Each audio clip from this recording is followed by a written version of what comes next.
स्वागत छ तपाईहरुलाई ग्रामर सेक्सनको यो भिडियोमा म तपाईहरुलाई बीन र गनको प्रयोग कसरी गर्ने भनेर प्रश्न पार्न गइरहेको छु। बीन र गन पास्ट पार्टिसिपल हुन्। दुवैले प्रेजेन्ट पर्फेक्ट सेन्टेन्स बनाउनमा हेल्प गर्दछन्, तर तिनीहरूको मिनिङ फरक हुन्छ। एक्जाम्पलमा हेरौं, I have gone to Tokyo, I have been to Tokyo। यी दुई सेन्टेन्समा एउटामा गन र अर्कोमा बीनको प्रयोग भएको छ। Gone and been are both past participles. They are used for present perfect, but they don't have the same meaning.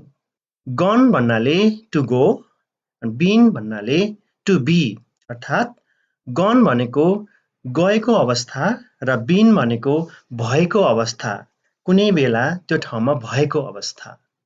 अर्थात् gone भन्नाले गएको र been भन्नाले भएको, तर दुवै यी शब्दहरू, दुवै भर्बहरू प्रेजेन्ट पर्फेक्ट टेन्समा प्रयोग हुन्छन्। Been means complete visit. Now back home. You go somewhere and returned. Been भन्नाले हाम्रो यात्रा पूर्ण भइसकेको छ र अहिले आफ्नो घरमा छ। भिजिट गरेको ठाउँमा गएको ठाउँमा छैन। यात्रा उद्देश्य पूरा भएर आफ्नो घरमा फर्किसकेको छ। Gone means visiting, traveling. Now is still traveling. अर्थात् भ्रमण गर्दैछ, यात्रा गरिरहेको छ, यात्रा सकिएको छैन, अझै पनि यात्रा स्थलमै छ। You go somewhere and don't return. र त्यो गएको मान्छे फर्किसकेको छैन, यात्रा गरिरहेको छ। तसर्थ been भन्नाले यात्रा सकिएको अवस्थामा, सकेर आफ्नो घरमा आएर बसेको बेलामा, र gone यात्रामा कुनै ठाउँमा गएको अवस्थामा प्रयोग गरिन्छ। Again, gone means the person is not present in the moment. He or she has gone somewhere. Been means the person has returned. He she has experienced. अनुभव लिएर फर्किसकेको छ, त्यो been भयो, र अनुभव लिँदै छ, कुनै कुरामा त्यही व्यस्त छ गएकै ठाउँमा, त्यो भनेको gone भयो। तसर्थ तपाईहरु प्रश्न भइसक्नु भयो होला। अब gone भनेको कुनै उद्देश्यको लागि कहीँ गएको अवस्था र been भनेको गएर फर्किसकेको अवस्था। Example, my father has gone to the market. It means he is not in home. Still he is in market. बजारमै हुनुहुन्छ अझै पनि। My mother has gone to the temple. She is not in home. She is in now temple. Temple मा हुनुहुन्छ। तर यदि उहाँहरू फर्किसक्नु भएको छ भने हामीले gone लाई हामीले been बनाउन सक्दछौं। जस्तै My father has been to the market. Now he is in home.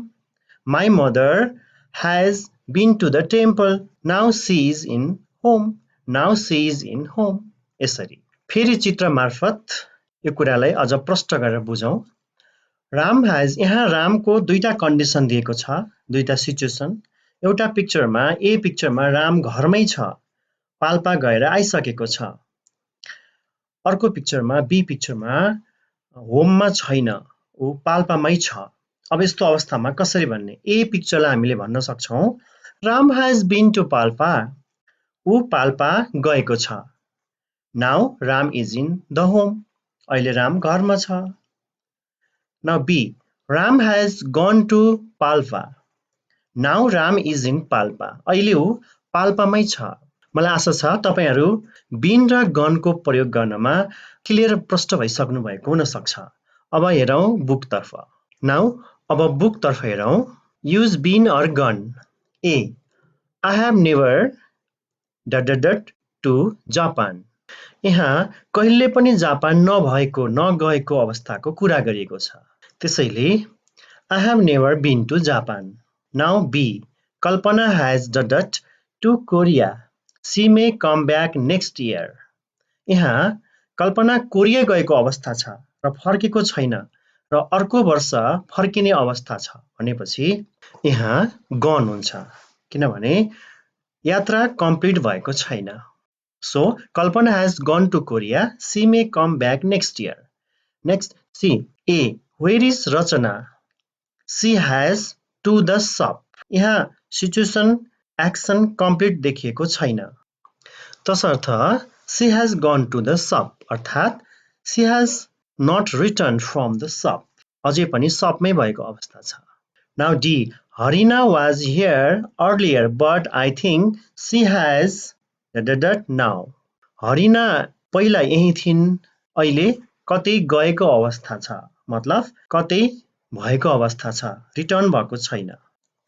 Harina was here earlier but I think she has gone. बोल्ने बेलामा त्यो ठाउँमा नभएको अवस्था छ भने gone को प्रयोग गरिन्छ। Now E. Have you ever to London? यहाँ क्वेशन सोधिएको छ। यदि क्वेशन सोध्ने र आन्सर दिने मान्छे सँगै त्यही ठाउँमा छ भने त्यतिबेला प्रेजेन्ट मोमेन्टमा अगाडि सामुन्नेमा नै छ भने त्यहाँ बीन को प्रयोग हुन्छ। यदि टाढा गएको छ भने गन र सामुन्नेमै छन् दुईटै व्यक्ति भने त्यतिबेला बीन को प्रयोग गरिन्छ किनभने यात्रा कम्प्लिट भइसकेको हुन्छ। तसर्थ यहाँ बीन को प्रयोग हुन्छ। Have you ever been to London? अब हामी प्रश्न भयौं कि बीन र गन कहाँ प्रयोग गर्ने भनेर। बोल्नेवाला सामुन्नेमै छ भने बीन र सामुन्नेमा छैन भने गन को प्रयोग हुन्छ। Okay, thank you. See you.